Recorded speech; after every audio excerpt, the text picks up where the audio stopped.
दक्षिण भारत में क्यों नहीं जलाया जाता रावण? क्यों नहीं मनाया जाता दशहरा? क्यों की जाती है आयुध पूजा? जब जुए के खेल में कौरवों ने पांडवों को हराकर 13 साल का वनवास और उसके बाद 1 साल का अज्ञातवास गुप्तवास दिया था, इसलिए पांडवों ने अपने असली रूप और पहचान छिपाकर राजा विराट के महल में अलग अलग रूप धारण किए। पांडवों को अपने हथियार इसलिए छिपाने पड़े क्योंकि अज्ञातवास में उन्हें अपनी पहचान छिपानी थी। अगर किसी ने हथियार देखकर पहचान लिया होता तो उन्हें फिर से 13 साल का वनवास झेलना पड़ता। इसलिए उन्होंने अपने सभी हथियार धनुष, गदा, तलवार आदि एक शमी पेड़ में लपेट कर छिपा दिए और दशहरे पर उन्हें निकालकर पूजा की, शस्त्रों की पूजा की और उसी दिन कौरवों पर विजय प्राप्त करने की तैयारी शुरू की। इसी कारण दक्षिण भारत में दशहरे पर शमी वृक्ष की पूजा और आयुध पूजा का महत्व है।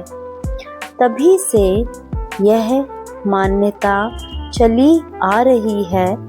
आयुध का मतलब होता है हथियार या औजार और पूजा यानी आराधना।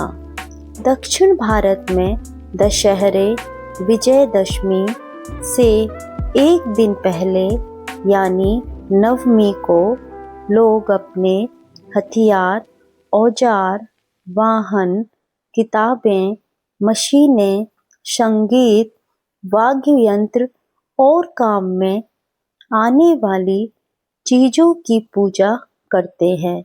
यह दिन माँ दुर्गा और माँ सरस्वती दोनों से जुड़ा है।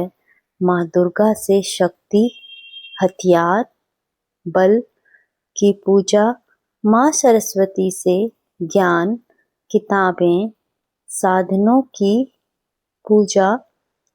दक्षिण भारत के पुराने राजाओं और योद्धाओं के लिए यह दिन युद्ध प्रारंभ करने का शुभ दिन माना जाता था। क्या परंपराएं चली आ रही हैं? इस दिन लोग अपने घर, दुकान और कारखानों को सजाते हैं। हथियार, औजार, गाड़ियाँ, ट्रैक्टर, कंप्यूटर, किताबें, पेन तक की पूजा करते हैं।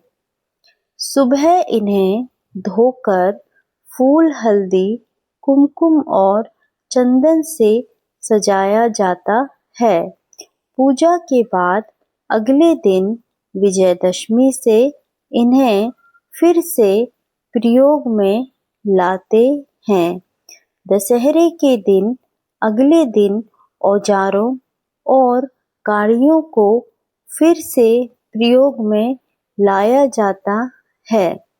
इसे शुभ माना जाता है और विश्वास है कि पूरे साल काम में सफलता और विजय मिलती है। दक्षिण भारत के लोग दशहरे को देवी की विजय और आयुध पूजा के रूप में मानते हैं।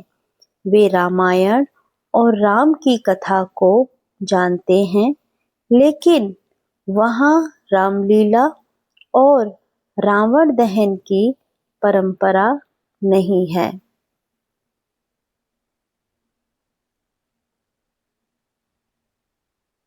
धन्यवाद। जय माता दी।